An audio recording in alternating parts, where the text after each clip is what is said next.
எல்லோருக்கும் வணக்கம். சிவவாக்கியர் பாடலுடனே பார்க்கலாம். எளிமையான பாடல், புரிந்து கொள்வதும் எளிது. இதில் உள்ளர்த்தம் எதுவும் இருக்கிறதுன்னு தெரியவில்லை, மறைந்த அர்த்தம் எதுவும் இருக்கிறதுன்னு தெரியவில்லை. நமக்கு தெரிந்த நேரடியான எளிமையான அர்த்தத்தை மட்டும் புரிந்து கொண்டால் அதுவே போதும். அதற்கு மேல் எதுவும் உள்ளே முங்கி தேட வேண்டிய அவசியம் இல்லை. இந்த பாடலை பொறுத்தமட்டில் பாடலினை பார்க்கலாம். தூரம் தூரம் என்று சொல்லுவார்கள் சோம்பர்கள். இறைவன் மிகுந்த தூரத்தில் இருக்கிறார் என்று சோம்பேறிகள் கூறுவார்கள். பரலோகத்தில் இருக்கும் பரமபிதாவை என்று கிறிஸ்தவர்கள் அழைப்பதை நீங்கள் கேட்டிருக்கலாம்.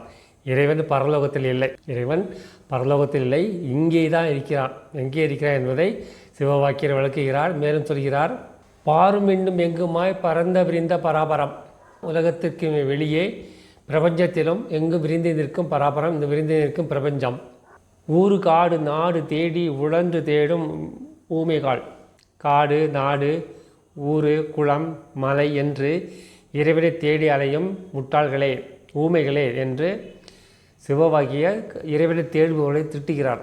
இறைவனை தேடுபவர்களை திட்டுகிறார். இப்படி திட்டி நமக்கு அறிவை உணர்த்துபவர் சிவவாக்கியர் ஒருவர் மட்டுமே. வேறு யாரும் இப்படி திட்டுவார்கள் என்று தெரியவில்லை.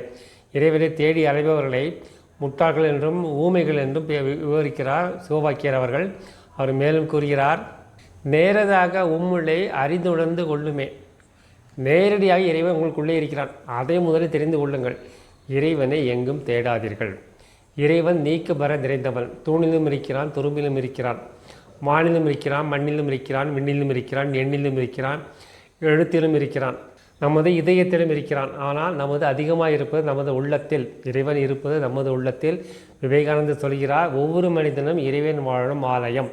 எனவே நான் ஒவ்வொரு மனிதனையும் இறைவனாக பார்க்கிறேன், இறைவனாக வணங்குகிறேன். ஒவ்வொரு மனிதனையும் நான் வணங்குகிறேன் என்கிறார் விவேகானந்தர். எனவே நமக்குள்ளே இருக்கும் இறைவனை ஏன் தேடி அலைய வேண்டும்? நமக்குள்ளே இருக்கும் இறைவனை நாம் ஏன் தேடி அலைய வேண்டும் என்கிறார் சிவவாக்கியர். மிகவும் எளிமையான பாடல், அருமையான பாடல்.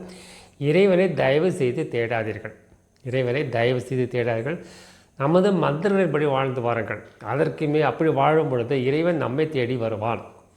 இறைவனை தேட வேண்டிய அவசியமில்லை. நமக்கு உள்ளே இருக்கும் இறைவன் வெளிப்படுவார், நமக்கு உள்ளே பிரகாசிப்பார், உள்ளத்துக்குள்ளே இருந்து கொண்டு எல்லா வேலையும் செய்து கொண்டிருப்பார். நாம் செய்ய வேண்டியது நமது மந்திரங்களின் வழி வாழ வேண்டும். நமது மந்திரம்தான் என்ன? அன்பே சிவம், அன்புடன் வாழ்வோம், கடமையை செய்வோம், இந்த நொடியில் வாழ்வோம், எல்லோருக்கும் உதவி செய்வோம், எல்லாம் சிவமயம். நன்றி, வணக்கம்.